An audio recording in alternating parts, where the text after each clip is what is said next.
Yeah, is the screen visible? Yes.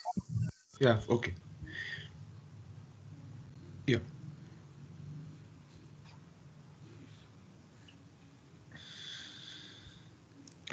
Yeah, so just let me use this pointer. Yeah.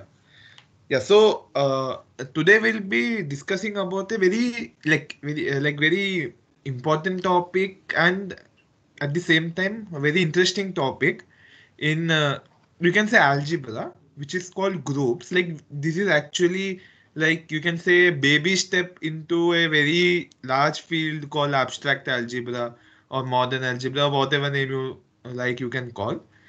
But this particular thing has a huge like sort of significance actually at each and every place, like be it in our nature or in our applications. Like it has huge number of applications.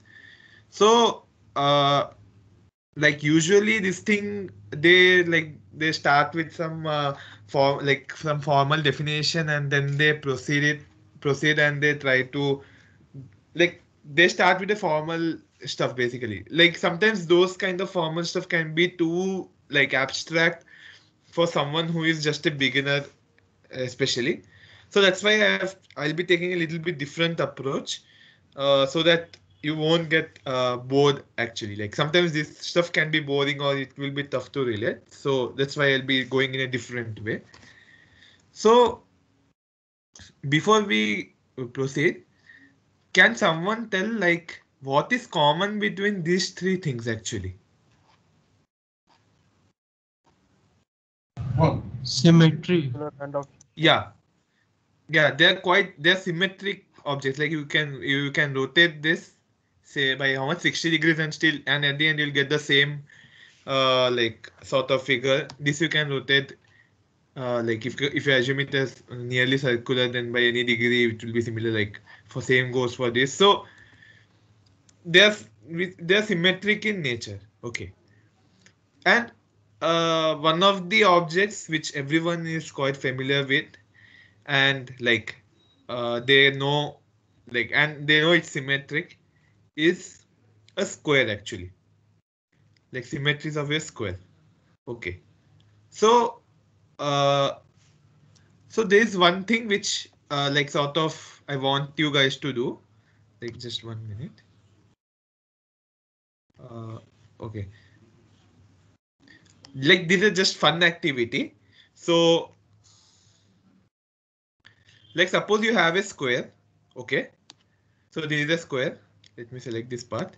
Okay, so this is a square, and you can do anything with this square. Like you can rotate it, you can flip it, and what I want is after say basically you can do something with this square, and at the end you must again get this square only, like the same square. Okay, so you have to do some kind of movement with this square and get this same square back. So the question is, um, like, in how many different ways can you rotate this square? And like not rotate, like rotation is just one kind of movement, I would say. So how many ways can you change the orientation of this square and still get this same square? Like one example is you rotate this square by 90 degrees. Okay. If you rotate this square by 90 degrees, then you'll again get this square. Okay. So rotate this square by 90 degrees about its center, obviously. So you'll get this square. So in total, how many ways can you think of in moving this square so that you will get the same square?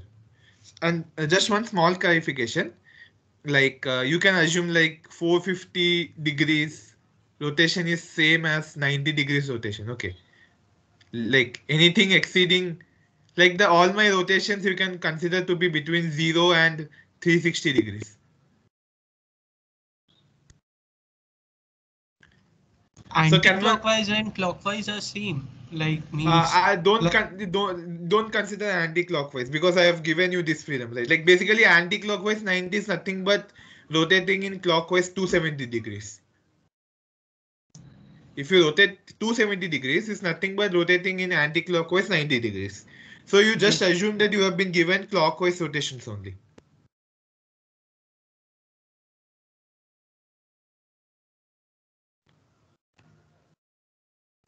We can rotate about corners also. I means about a side also.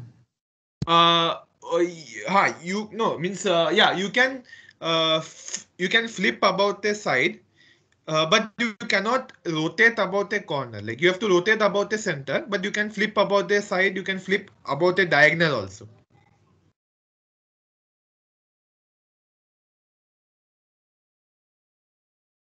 So in total, how many ways can you like sort of move in order to get this square back, basically?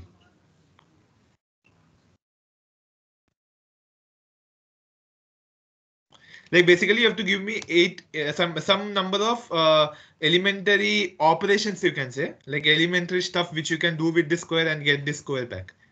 So what are those operations which you can do? Like I've given one example: rotate by 90 degrees. Is flipping allowed? Yeah, I told right. Flipping is allowed.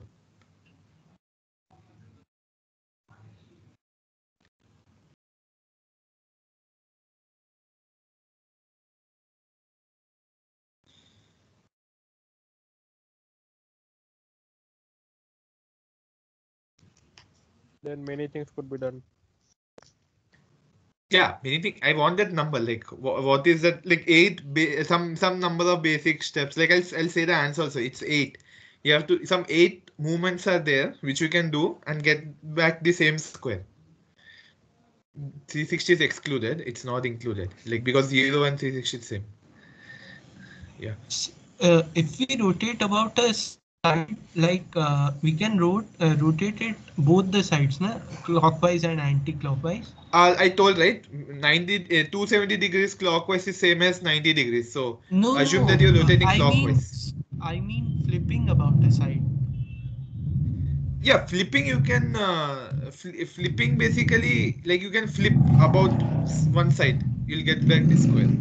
Basically, if, like basically flipping, like you like if you flip, these both will come on opposite sides. There's nothing called clockwise or anti-clockwise flipping. So if you have A, B, C, D here, after you flip, they'll come back. A and B will come here, and C and D will go there. So that's So the so flipping. flipping about top bottom and from left to right is same or different? Like you have axis right of flipping. This one Okay. axis and And this another axis. so flipping about these both axes are different, right? Yeah, it's different. Okay. Then there could be, I mean, we can also flip it along the diagonals. Yeah, we I can mean, flip it along the diagonal. diagonals. Yeah, one So diagonal we this got and another diagonal this. okay. Then it's So exceeding 8. no, it's not exceeding It's it. eight It's still exactly. 4. 1, 2, 3, 4, and You this. have this four and you have four rotations: 0, 90, 180 and 270.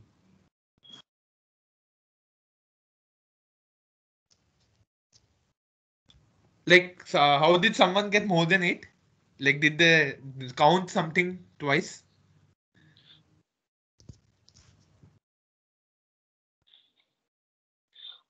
If we name the corners A, B, C, D, Yeah.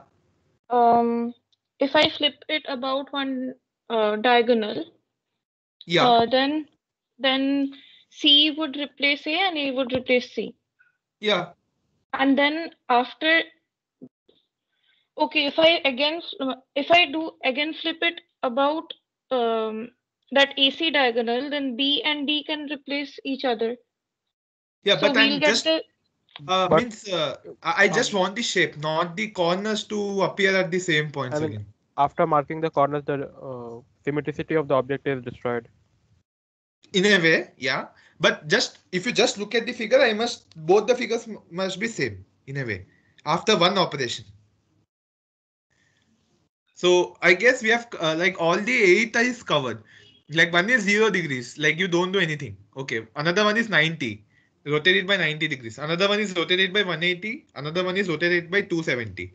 And then you can rotate it about horizontal. You can rotate it about vertical. You can rotate it about one diagonal, and you can rotate it about another diagonal. So you have in total 8 ways to sort of change the like sort of move this square and get back the same square again. So I'll show the solution here. So okay, before going to it, okay, so okay, so like sort of visually we are seeing that it's 8, but how to confirm that it's exactly 8? Like there can't be any more, like in a way. So so in that case, what we can do, we can just mark them in this order. Okay, PWGB. Okay, so if we have PWGB like marked, then in the new, like after one movement, these guys will sort of change in a way, like change in some fashion. Okay, so these positions will change, but in total, how many different positions, like positions can come? Like you can think this as a permutation combination problem where they're sitting around a circular table or something. So in how many orientations they can come after one movement in a way.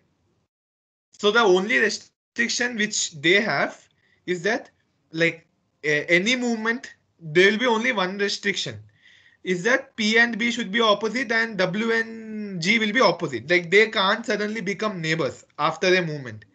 So keeping that thing in mind, there will be 8 such ways to place this P, B, W, G. It's a very simple combinatorics problem. Just try it. That's why our answer is actually correct. So that's the way of arguing, like why there are only 8 ways to move. So visually I'll show it. So like some notations you can sort of keep in mind. R0 means rotating by 90 degrees.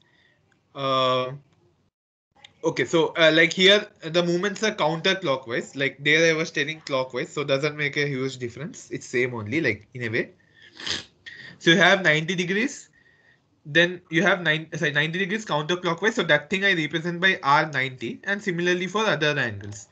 So this is R0, so no change. R90, so it got rotated by 90 degrees. Where is my pointer? Yeah, it got rotated by 90, and here also it got rotated by 180 and 270. And similarly, H means flip about horizontal axis. So this is the flip. Then this is V means flip about vertical axis.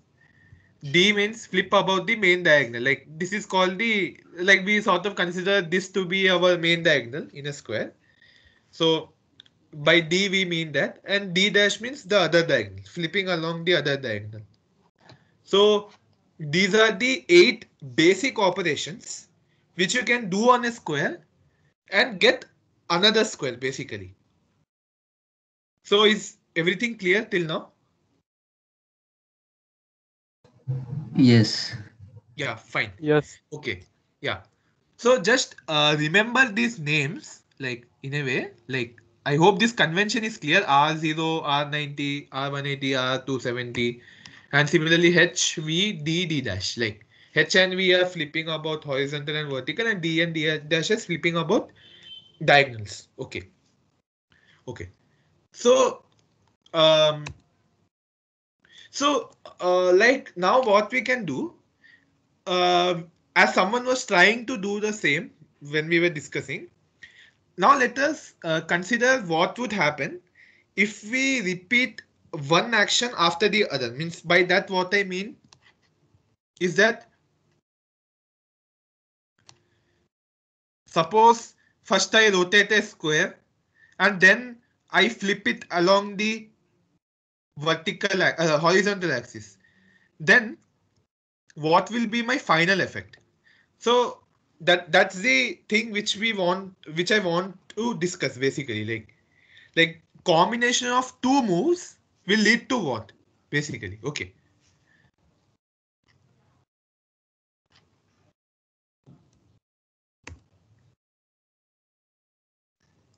So suppose we rotate a square by 90 degrees and then flip it about horizontal axis, as I was discussing here. Okay. So if suppose here we have a square. Where is a square? Okay, we have this square here. And first we flip it by 90 degrees, okay, in counterclockwise. And then we, after doing that rotation by anti-clockwise 90 degrees, we then flip it along this horizontal axis. So we'll get a new square basically, like which has the same shape. But if you had marked the corners, then these corners would appear at different position. But as you saw, that we can go from this square to this square in a single move also. Like it's possible. So can someone tell what is that move? Like I first rotated this and then flipped along this. But instead of doing two actions, I could have done just one action and gone to this new square. Like if I marked it, say if I mark this A. Flip about the main diagonal. Flip. Yeah, Flip about flip the about main the main diagonal. diagonal. Yeah. So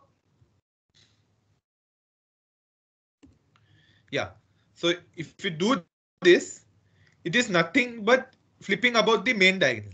Okay. So what we can write, like in a way, like intuitively, you can see that take a square, do first 90 degrees, and then do flip about horizontal. That is same as flipping about diagonal. So both of them will have the same effect. So like you can assume these to be like functions, like how functions work. They take an input and they produce an output. So you can consider this H and R90 also to be like functions only. Like what is FG? FG is nothing but f of g of some x. So from right side we feed the input. That's the normal convention of functions. So first we feed our square to R90. So what it does, the output is rotated by 90 degrees counterclockwise. And then that goes to H and it flips about horizontal axis. But that is nothing but flipping about the main diagonal. So in a way we can say, like abstractly or something like that, that H R90 is nothing but D. So this is what, in a way we are trying to frame some kind of equality or something like that. So is this part clear? Like otherwise I can explain.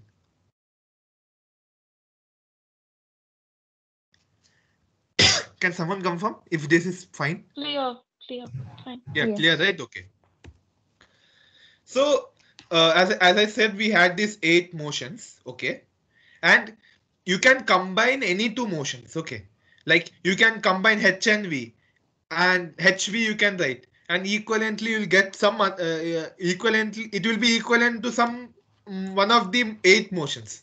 So like this kind of system, like where you do like you combine the motions and you get an equivalent motion.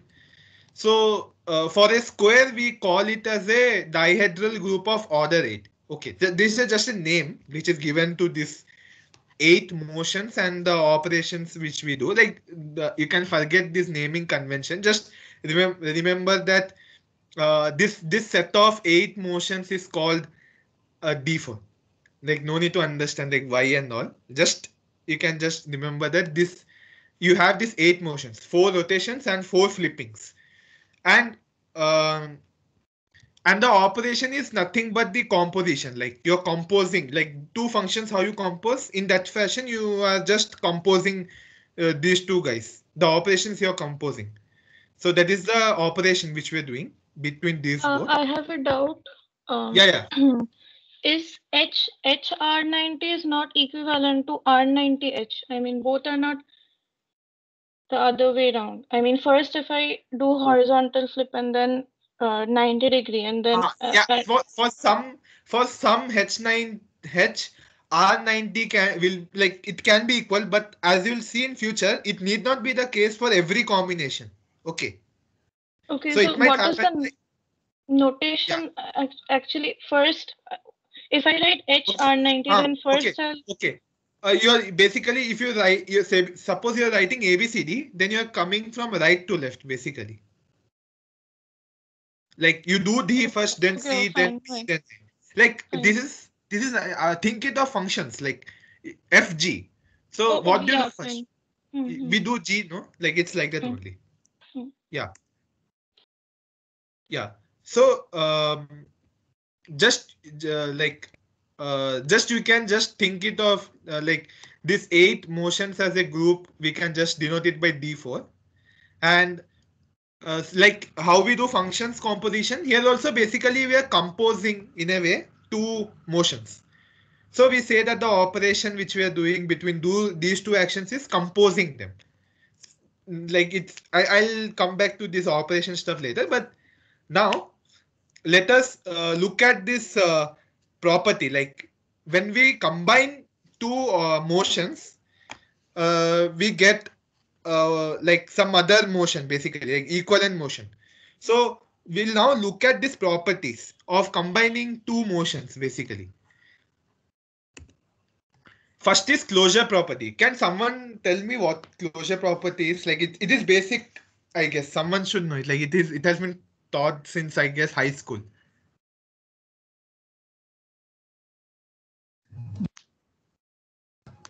That is, any combination will produce an output which is in the domain itself only. Yeah. You're absolutely correct. So, like suppose if like as I am representing this by D4, if you take any two actions and combine them, there'll be an equivalent action in that same D4 actually, or as he was saying, domain.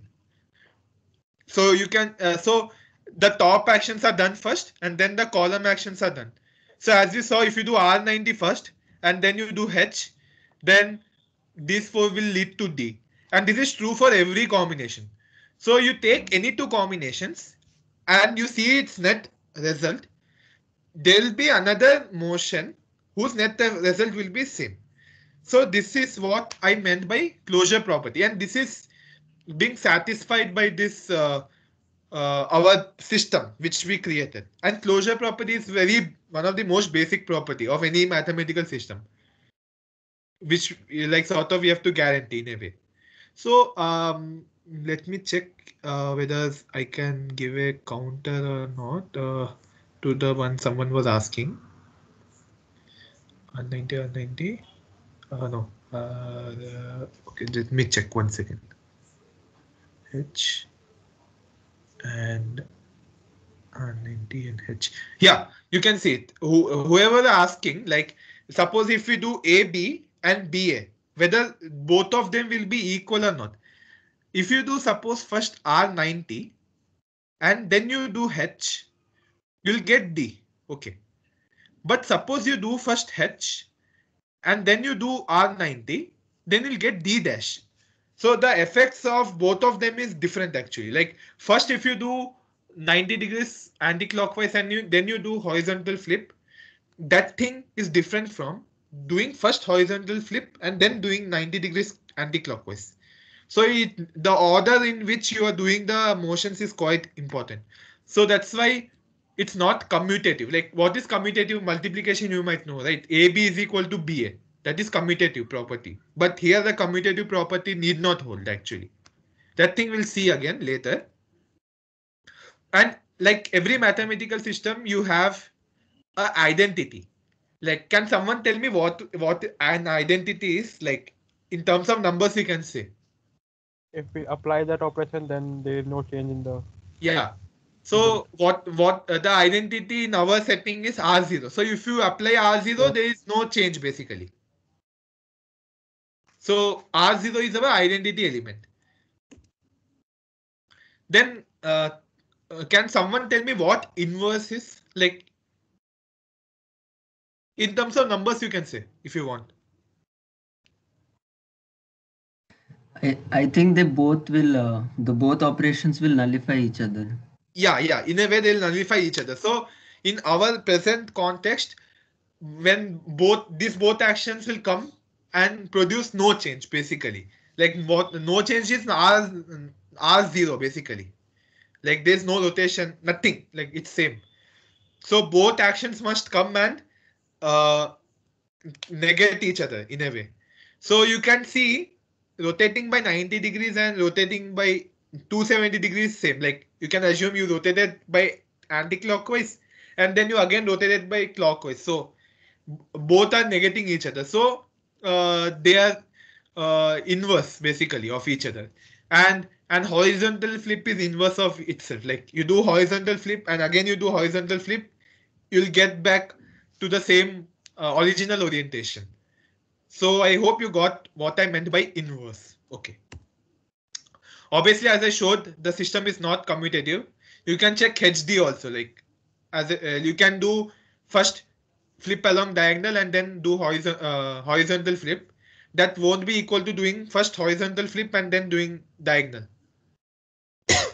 So it need not be commutative. But can we make a statement that if the operation produces an output which is the inverse of itself, then it is commutative? No, here some elements have inverse of itself, right? Like in case if it produces R180, so in that case, even if I do HV or VH, it produces the same result. No, means no. I didn't get exactly what you are trying to tell. Like, can you repeat? I want to say that if I do AB and BA, so Yeah. both produce the same output. Means the same means they are commutative. So in that case, can we conclude that whatever output we get is the inverse of itself? No. I don't think. Means in this particular case, you mean? Any case, like here, AB equal to in R0. this particular setting or any mathematical system. Any mathematical system. In any mathematical system, suppose if you're multiplying two numbers, suppose if you take the setting of positive rational numbers, positive in rational numbers, if you take, then if you like in a way, I'm giving an example. So what is the inverse of q? Like you take the multiplication operation. What is the inverse of 5? It will be 1 by 5. So are they same? I don't think, right? And the output, like 5 into 1 is 5 or 5 into 2 is 10. Actually, he wants to. What I interpret, what he wants to say is, like 2 into half, if we get 1, and we say as 1 as the inverse of itself. Okay. Can we say it R0 is inverse of itself? R0 is inverse of itself. R0 will be inverse of itself. That's for sure. Because in addition to that, I want to also say that in case any other also like R180 is also inverse of itself, H is also inverse of itself. So any output which is inverse of itself, if the output is okay, I got your point. Yeah, if anything is inverse of itself, then it's commutative, obviously. Like you meant that thing only, right? Or yes. Like even representation wise, it won't make a difference, right? Like if you take R18, suppose H is inverse of itself. So HH is HH. Like there's no difference even in the representation also, in a way. Exactly, I want to say like HV is and VH, they both produce R180. So R180 is a operation which whose inverse is R180 itself. Okay. You mean in that way? Okay. Okay. Let me think. Okay.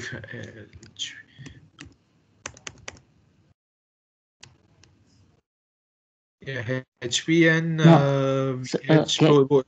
Can you rephrase the question again? Okay. Basically, Madhu, what he is telling is that, see here, HV and VH, is Mhm. both are 180. Yeah, they're So, equal already. yeah, they're equal. So does that mean R180's inverse is R180 only? Okay, okay. So in a this group system, if we have AB equal to BA, then should they be equal to? I mean, basically, should AB should be whether it should be equal to I? That is a question. Which Like should AB inverse should be equal to AB. no, okay. The question is if AB equal to BA equal to C, is C square 1? That is the question exactly, right? Basically, yeah. C into C is 1, basically, yeah.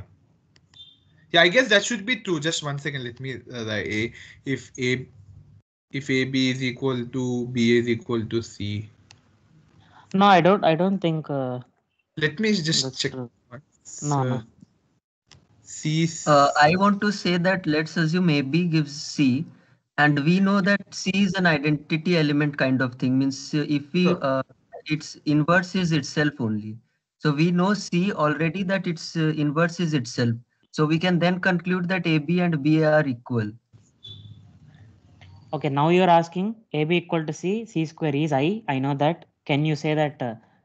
Can you say if C is AB also, BA? Yes. No, I think no. You cannot. There should be okay. In this example, it might hold, but there are complicated systems where this kind of claims won't. No. Need not hold actually, yeah. But that's a valid question. You can try it out. Like why it may not hold. Like I have to check it carefully. Uh, yeah, but that's a very good question. Like you can just try. Actually, look. Let's look at matrices only. Let's A, B. Let us think Yeah. them as matrices. So AB is C and C square is I. Let I be the identity matrix. Then I Yeah. can definitely say that BA need not be C again. I think you can get a matrix example itself. If AB. The problem there is that the only element, the only matrix whose inverse it itself is the identity matrix. No. And one more matrix Wait. Yeah. Okay. minus I also. So here we can say that there are three operations whose inverse is itself. I think not three means more than three. There are, I think, 4 operations. Yeah, those flippings are basically self-inverse.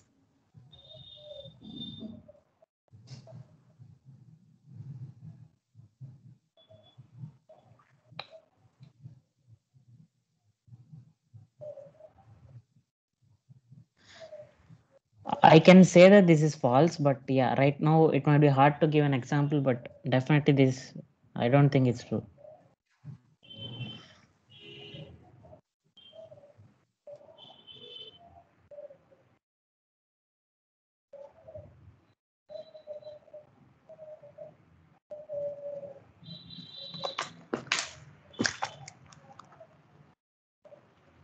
Yeah, we'll think about it and let you know. Like if like we'll give a very proper counter and we'll give you like as soon as the session ends. But that's a very good question actually.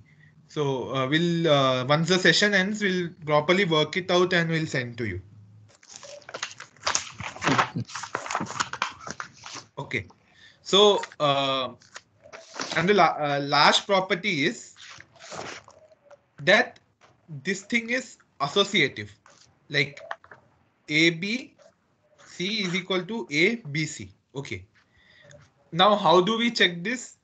There are two ways. One way is you take every 3 combination and then you check this thing whether the property holds or not.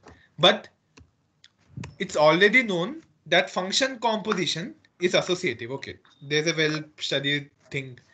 So this, as I told, you can assume these operations which you're doing to be like functions only. Okay, so since function composition is associative, therefore this property will hold true. That you can relate it in that fashion actually. So that's why if you take any three operations and decide, say first you want to do BC and then you apply A, or first you want to do C and then you want to apply AB, both things will be same actually. So this is associativity. So, okay. So what you saw till now is like one small example, like very nice example of a very big mathematical system which is called groups actually. Okay, so but in a way indirectly I covered all the properties of a group, like so that's why now taking you to the formal like definition and stuff won't be so much complicated. Otherwise if I started directly with formal proof, the formal definition, then you may not connect what's going on. So that's why now let's go to the formal definition of groups actually. So I'll go through it very slowly so that it doesn't go above So the number brain. system is also a group, right? I mean, the number system of integers. Depends. Like that's why I wanted to tell the definition of groups, because your statement is incomplete. Like just number system doesn't make any sense. You need to tell an operation also. Like Acha. is it Okay. addition? Is it multiplication? Okay. Like that. So Okay. The yeah. number system under addition or number system under multiplication, we have to. Multiplication need not be the case. Multiplication need not be the case. If you take integers, suppose. Acha, okay. No, suppose if you take rational, like Rational real numbers also. Real numbers. Even reals also, if you take, why it won't be the case that it's a group? Like the first property itself will fail. Closure. Acha. Closure will fail because the division is not in closure. Like if you divide it, like basically multiplying with 1 by 0. So it doesn't, Okay, like inverse of 0 doesn't exist in a way, you can say. So under addition it's true, right? Yeah, under addition it's true. So that's why we'll go through the definition clearly. Yeah. So one second. So I just want to comment on the previous thing. So someone, I think the one who asked the question said that if C square is I, then C is also kind of identity. I mean, something told like it should either be identity or minus I. If C square is I, then C should be I or minus I. For matrix. Yeah, matrix. But it's not true. Like you take 1 to 0 minus 1 and square it, you will see that you'll get I. Yeah, means any involutory matrix whose square is the same I only. Yeah, so there are a bunch of, in fact, a lot of matrices which square up to I. Like the exact parametric form is PQ 1 minus P square by Q and minus P for 2 cross 2. So there are a lot of even in 2 cross 2 there are a lot of cases when there are the same as their inverse, like or you can say if you square them you get I.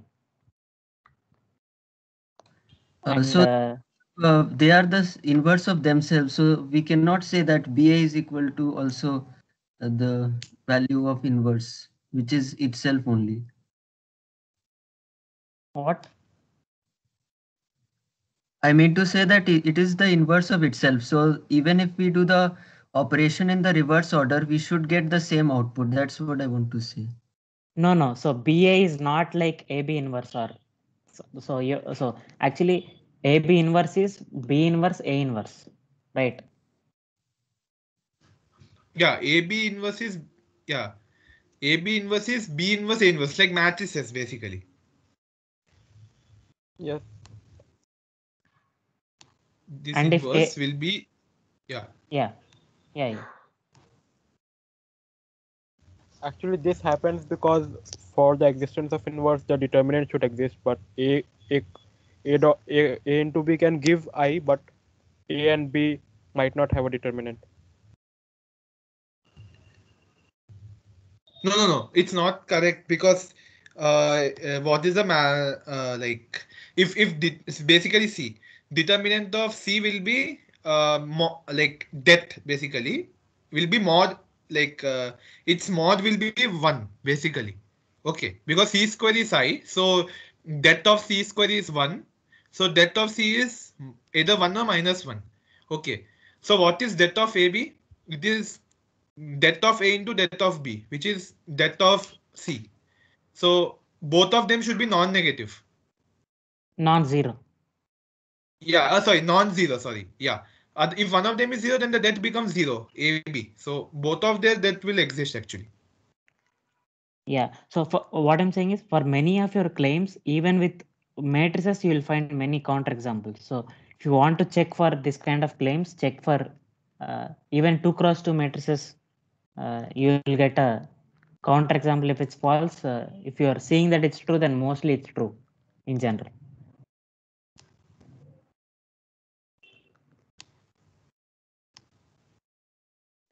Yeah, many So, times yeah. this BA value many of the times it goes to 0 or some random matrix actually. Yeah. There are examples when AB is not 0, but BA is 0. Yeah.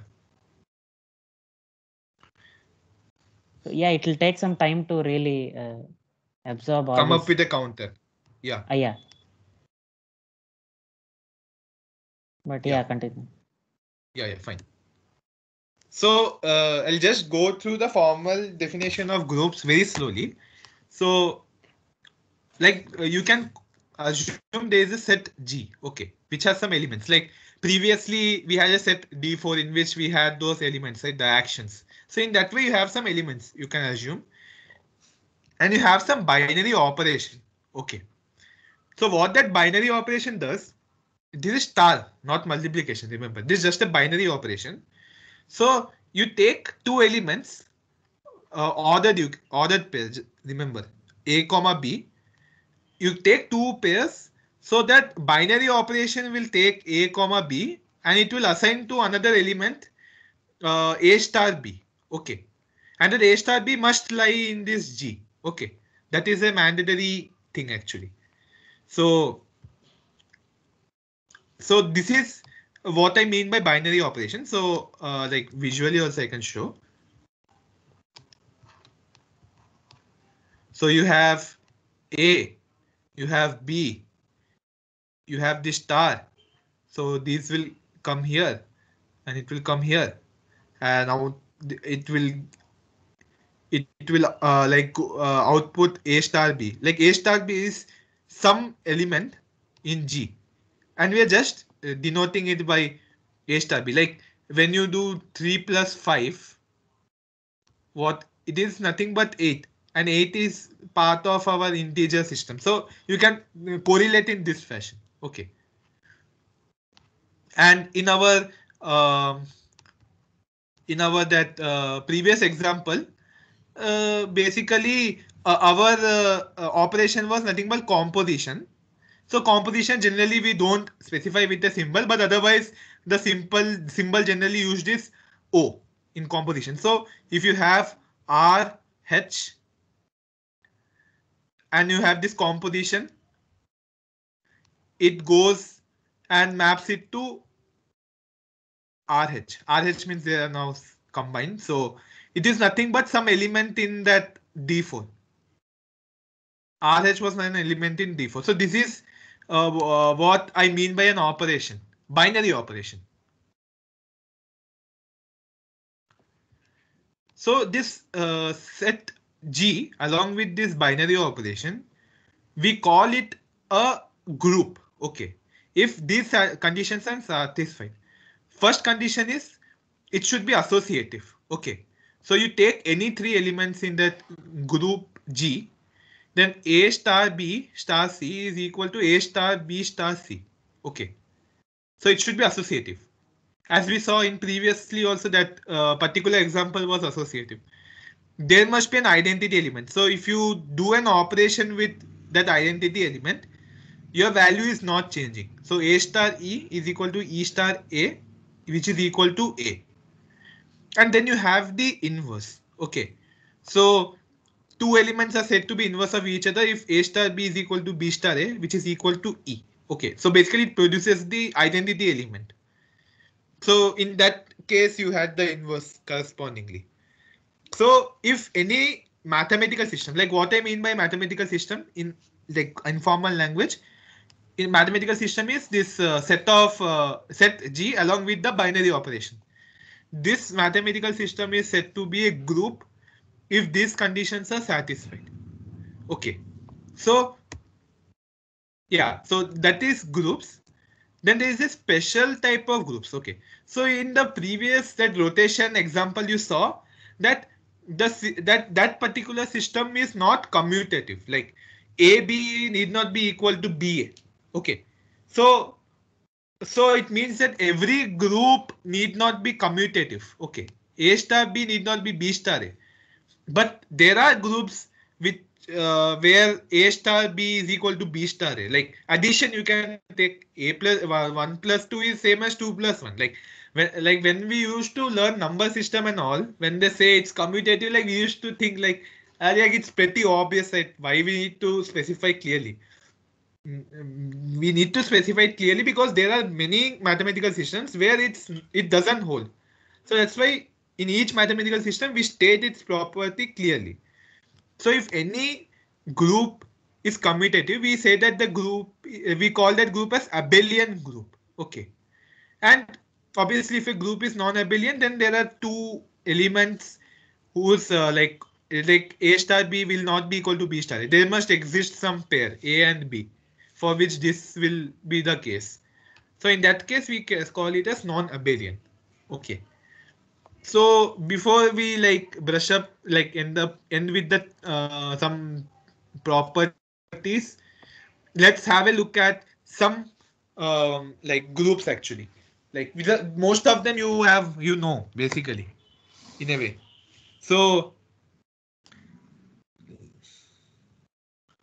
the like as I was telling, the most famous group like you can say is addition. Like addition and the group is basically a set of integers. Okay. So can someone just tell me why the set of integers and the operation addition is a group?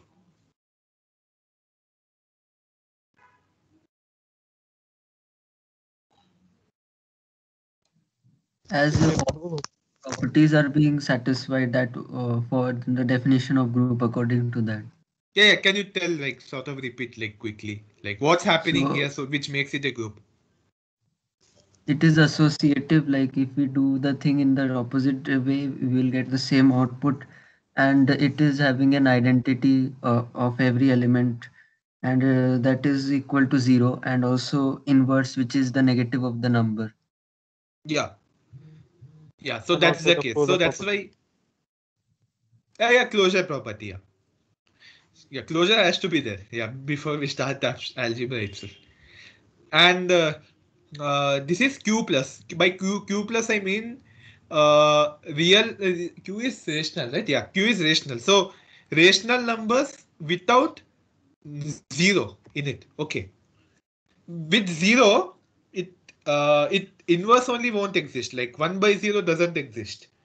So that's why we exclude 0. So Q plus with multiplication, it has an identity 1.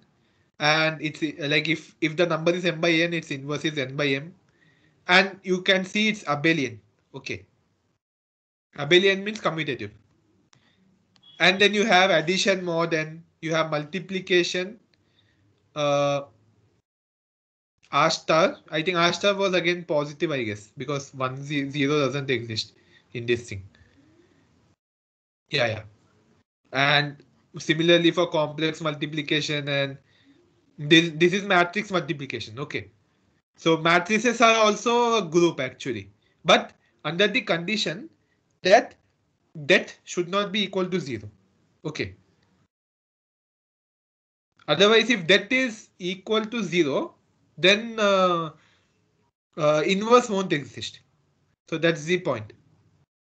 And obviously, you know that the multiplication is like need not be commutative, matrix multiplication, and similarly for others.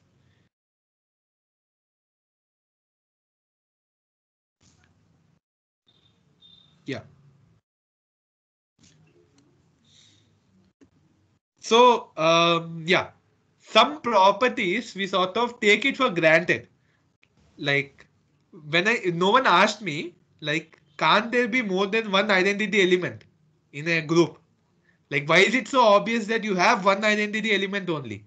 Can't there be another element which added to some other number doesn't make a difference? So apparently by the properties we suggested, any group will have one identity element only. But can you show it? Like, can someone give me an idea? Like, why it will be the case that every group has just one identity element only? Like, you can see all the groups which I mentioned has one identity element. But why is it the case that it has only one identity element?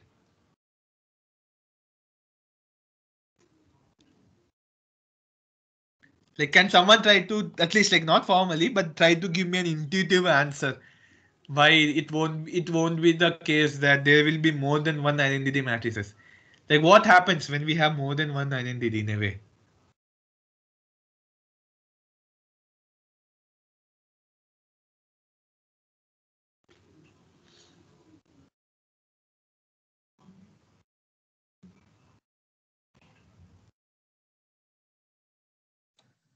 I think I get some idea that in some cases we won't be able to reverse the operation.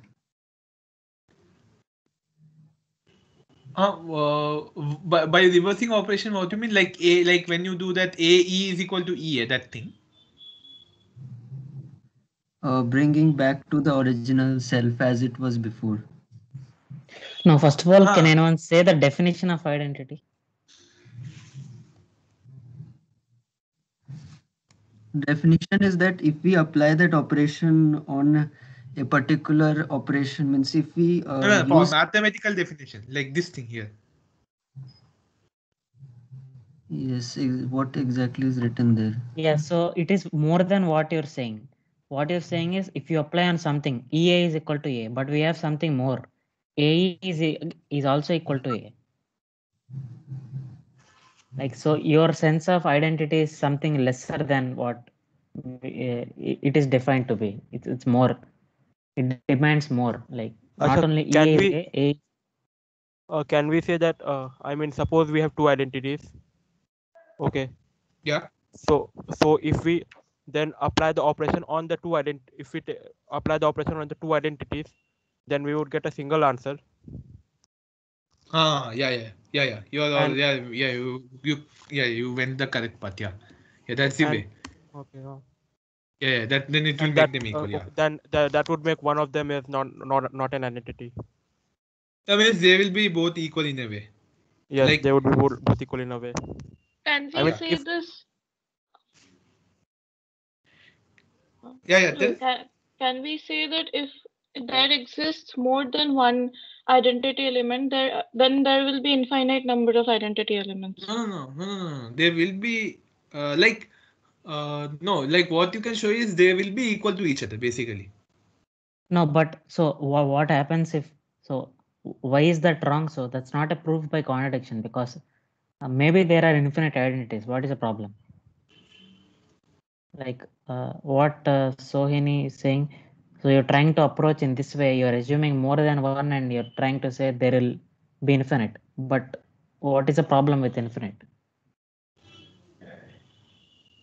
The domain is finite, right? No, but some sets can be infinite also. No, yeah, groups are, we're not only dealing with finite groups, right? You said Infinite. Yeah, obviously, yeah. Yeah, so that infinity is not a problem. The real problem is something else.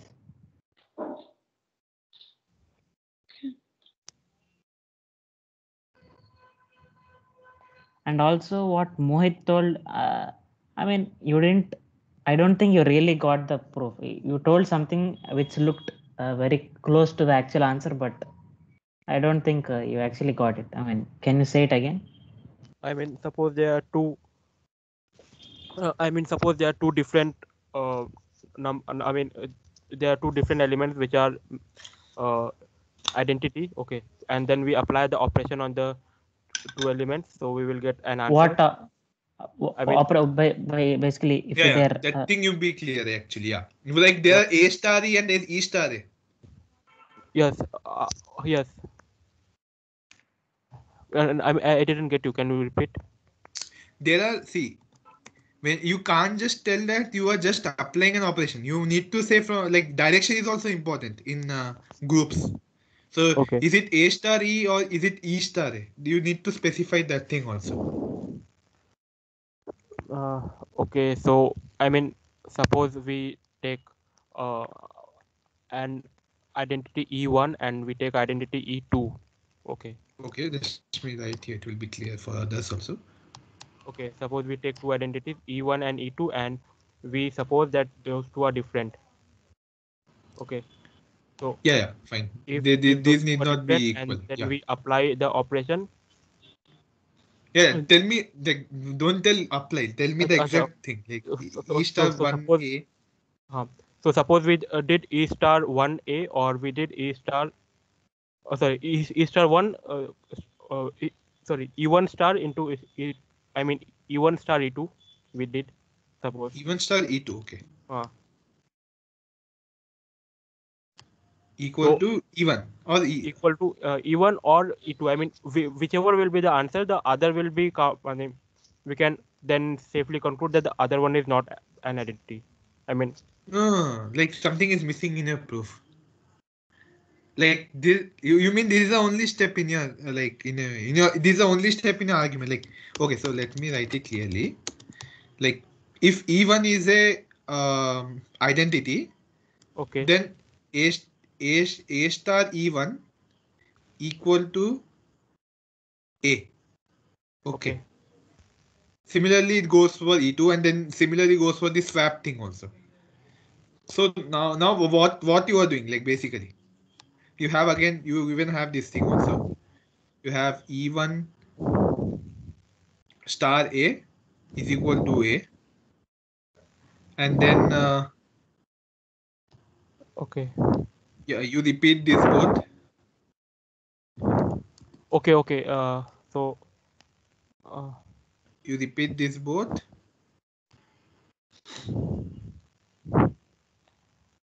And you make it 2. Yeah. So now what's your plan? This is the setting which you are given. okay. So we can now replace A by E1. I mean, Where in which equation? In third equation and fourth equation. Okay. Yeah. Okay. Yeah. We replace here by E1. Okay. That's fine. Okay. So we get E1. Yeah. In by this we get E1 E2 is equal to E1. Okay. Yes.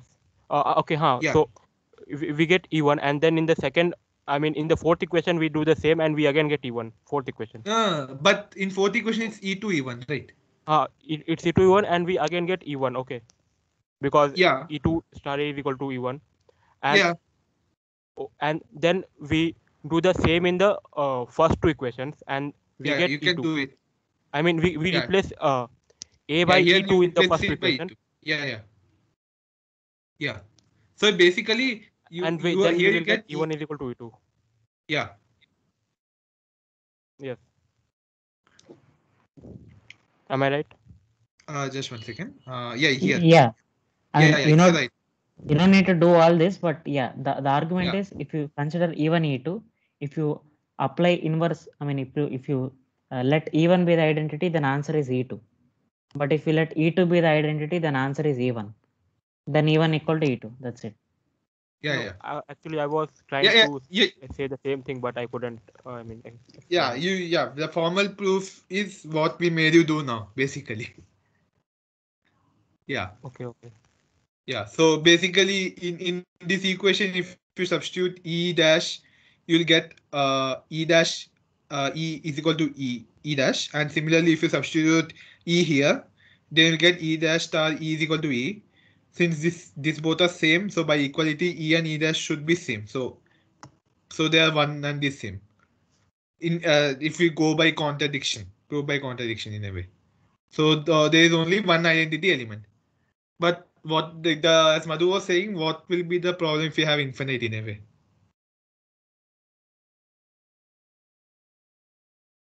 I think this argument will fail in infinite also, right?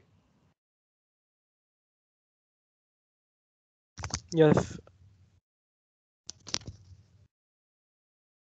Yeah, this argument should work anywhere. Like if Yeah, you yeah, have yeah. two That different was, identities, then they have to be equal. That is yeah, fine. yeah.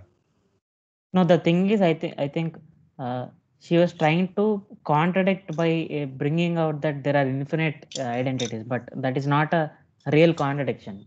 As in, Mhm. I mean, it's not a Yeah, that's not a contradiction in real itself. contradiction. Yeah, Yeah, yeah. like the real reason is not that. Yeah.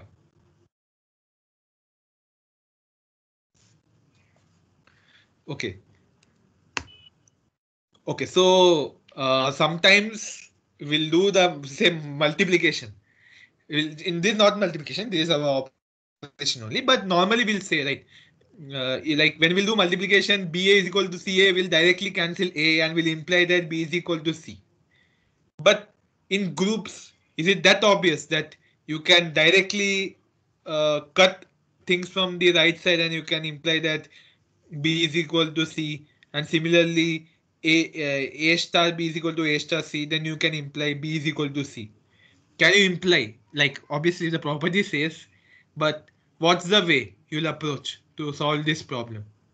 Like this property, like how will you show that? Yeah, if B star A is equal to C star A, just try to show this. It will similar proof you can get this, but just try to show like if B star A is equal to C star A, then it implies that B is equal to C. So what is your approach basically to show that this B and C will be equal? Can someone try? It's quite simple actually, not that complicated.